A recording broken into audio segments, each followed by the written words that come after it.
10,000 mAh battery আছে এমন smartphone তো অলরেডি আপনারা দেখে ফেলছেন, বাট 10,001 mAh এর ব্যাটারি নিয়ে এবারে আসছে রিয়েলমির নতুন ডিভাইস, এবং এতে করে তারা বলতে পারছে যে তাদের ফোনটাতে সবচাইতে বড় ব্যাটারি রয়েছে এই মুহূর্তে।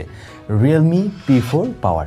রিয়েলমির P সিরিজটা ইন্ডিয়াতে বেশ জনপ্রিয়তা পাচ্ছে, চায়নাতেও আছে, বাট বাংলাদেশে আমরা এখন পর্যন্ত অফিসিয়ালি লঞ্চ হতে দেখিনি, কিন্তু বাংলাদেশে খুব শীঘ্রই হয়তো বা গ্রে চ্যানেলের মাধ্যমে রিয়েলমি P4 এটাও পেয়ে যাবেন। এখন রিয়েলমি P4 এই ডিভাইসটাতে তো স্পেশাল কিছু নিয়ে আসছে, বাট এর বাইরেও আরও নতুন বেশ কিছু ডিভাইস আসতে চলছে, সেগুলো নিয়ে আজকে ভিডিওতে জানবো।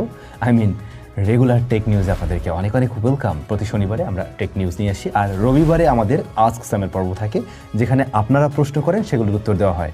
আজকের ভিডিওতে আপনার জানতে চাওয়ার প্রশ্নগুলো ঝটপট করে ফেলুন, আগামীকাল সেগুলো নিয়ে আমাদের কথা হবে নিশ্চয়ই।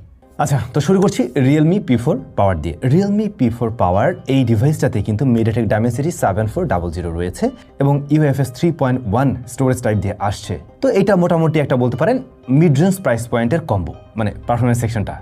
এরপরে আমরা 6.78 ইঞ্চের একটা 1.5K রেজলিউশনের প্যানেল দেখছি, যেখানে 144 হার্টজ হাই রিফ্রেশ রেট পাওয়া যাবে, আর এটা একটা OLED প্যানেল। তো ডিসপ্লের স্পেক তো খারাপ মনে হয় না, সরাসরি ব্যবহার করে বোঝা যাবে আসলে কতটুকু কি। ক্যামেরা সেকশনে 50, 8 এবং 2। এখানে 50, 10 এবং 8 হতে পারতো, সেক্ষেত্রে আমরা একটা টেলিফটো পেয়ে যেতাম, ওটার মিসিং রয়েছে। ফ্রন্ট ফেসিং ক্যামেরা 16 মেগাপিক্সেল আর 10,001 mAh। মূলত আমার যা মনে হয় এর মাঝে 10,000 mAh এরই ব্যাটারি আছে, বাট ওরা ক্লেম করছে সামহাউ বা কোনো কারণে হয়তো বা 10,001 হতে পারে। 45 ওয়াটের চার্জিং সিস্টেম, অ্যান্ড ইন্ডিয়ার রুপির ক্ষেত্রে এটার দাম হতে যাচ্ছে আন্ডার 25K। সেক্ষেত্রে বাংলাদেশে কেমন দাম আশা করেন অবশ্যই কমেন্ট করে জানাবেন। আমি তো বলবো রিয়েলমি অফিসিয়াল রিয়েলমির বাংলাদেশে এই সিরিজটা লঞ্চ করা উচিত ডেফিনেটলি। এদিকে ভিভোর ভি সিরিজটা কিন্তু বরাবরই জনপ্রিয় গ্লোবালি, ইন্ডিয়া, বাংলাদেশ যেখানেই বলেন না কেন। ভিভো V70 সিরিজ আসতে চলছে এবং সেখানে ভিভো V70 এলিট নামেও আরেকটা ডিভাইস থাকবে। V70 এই ডিভাইসটাতে স্ন্যাপড্রাগন 7 Gen 4 থাকতে চলছে এবং এলিটের ক্ষেত্রে 8S Gen 3 থাকতে চলছে। ভি সিরিজের ফোনগুলো ক্যামেরাতে মোটামুটি গুরুত্ব দেওয়া হয়, পারফরমেন্সটা একেবারে টপ নচ লেভেলের হয় না। এই ধরনের ফোনগুলো একটু আপনাকে একটা বেটার এক্সপিরিয়েন্স দেবে, এই ধরনের ফোনেই হয়ে থাকে, সেই সাথে ক্যামেরা। তো এবারে এসওসি হিসাবে এরকম কিছু থাকছে।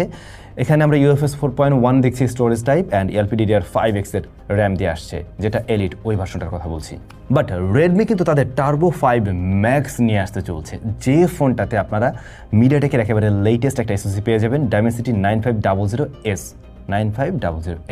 এই এসওসি নিয়ে যদি বলতে হয়, এটা TSMC 3nm ফ্যাব্রিকেশনে তৈরি করা একটা এসওসি, যেখানে আমরা up to 320 megapixel camera support নিতে দেখবো, 320 মেগাপিক্সেল পর্যন্ত ক্যামেরা সাপোর্ট নিতে পারবে সিঙ্গেল ক্যামেরায়, আর এটা 8K 60 fps-এও রেকর্ড করার ক্ষমতা রাখে।